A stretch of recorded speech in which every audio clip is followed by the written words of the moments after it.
Hey there, awesome art kiddos. It's me, and I'm back. I wanted to show you guys how in the world you can take a weaving off of a cardboard loom. A lot of times we get our loom set up and we've got all our weaving done, and then when it's time to take it off, we don't quite know what to do where the weaving doesn't fall apart. So what I want to do today is show you how you can do that. So I have been weaving with some yarn, and I could go further, but I'm going to go ahead and take this off the loom. I think it's going to make a perfect little coaster for maybe a warm mug of hot cocoa or coffee. And if you look right here, I've woven on this side, but I've not woven on this side. So this is the back of all my warp strings. Warp strings are the strings that you weave over and under back.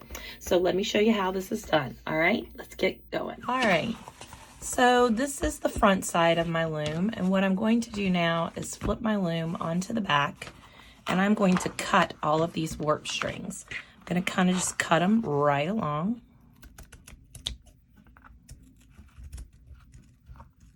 And then kind of fan out. I always think they're like the fringe on a rug. So I'm spreading this out, as you can see, and then I can lift up my loom gently. And then what I'm left with are all my warp strings running through my weft, which are my yarn that I went back and forth. Let's start on this end because the yarn is a little bit shorter. So I'm going to gently turn it. And you can see if you straighten it out, I've got all these little strings here. And just like tying a knot, I'm going to do a whole series of knots all the way across. So I'm going to start with my first two strings, just like this, and I'm going to tie a double knot. So 1, 2. And then I'm going to just kind of lay those to the side and find my next two strings. Remember, tying that double knot is just like a shoelace. You just cross it, and then you send through the center and pull. And then do the same thing again. Cross it, send through the center, and pull. I'm going to work my way all the way across, doing double knots. Make sure it's at least a double knot until I get to the other end.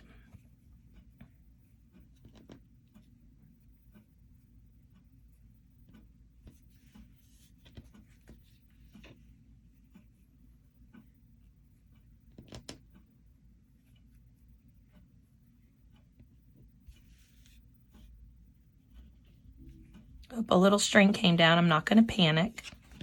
There we go.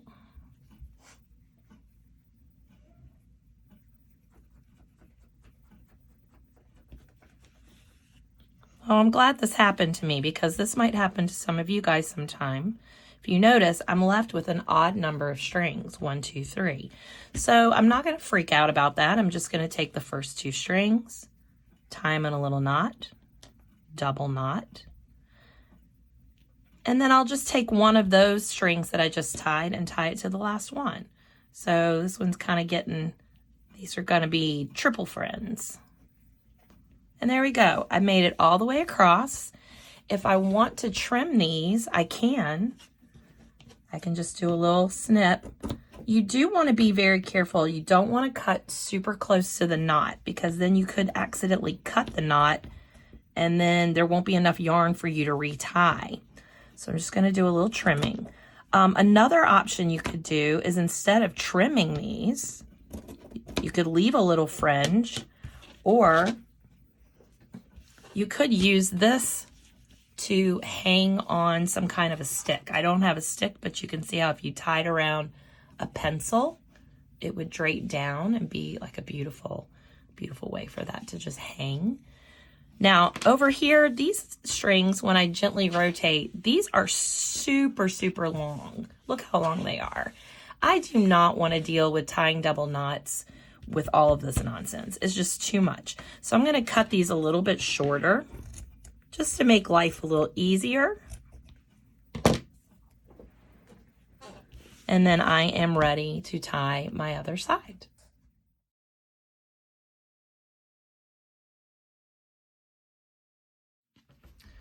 So now both ends have been tied off. Now if I want to cut these a little bit closer, I could, but I just wanted to show you how you really don't want to cut so close to the knot. So it's really important that you just make sure you leave at least a teeny little bit. Otherwise, this might slip through. Now over here on this end, I've got all these loose dangling strings, and that's okay to leave if you like the look, if you want to display it this way and let them dangle down like, you know, like a little cascade of color. Or if you want to trim those as well, you certainly can. You may also notice sometimes you'll have a little piece sticking up here or there, and that might be from where your weft strings didn't make it all the way across the loom, which is totally fine. You can trim those, but again, be very careful that you're not cutting the strings down here because you want to keep this solid and secure. So I'm pretty happy with mine, and I kind of like these guys over here. I might trim these up again later, but look at that, and it's the perfect thing for me to set something on top of. Yay! So I hope this helps you to see how to take your weaving off of your loom, and that way you've got your loom left to do another weaving another day. So I hope that was helpful and that you enjoy your weaving. If it's small, it can be a bookmark. If it's this size, it makes a really great coaster. Let me sip my pens. Ooh, hot. Or if it's a little bit bigger, you could use it as a blanket to lay over a stuffed animal. I don't have a stuffed animal with me right now, so my scissors seem a little tired. Night, night, scissors. So I hope that was fun. Thanks, guys, and I'll see you next time.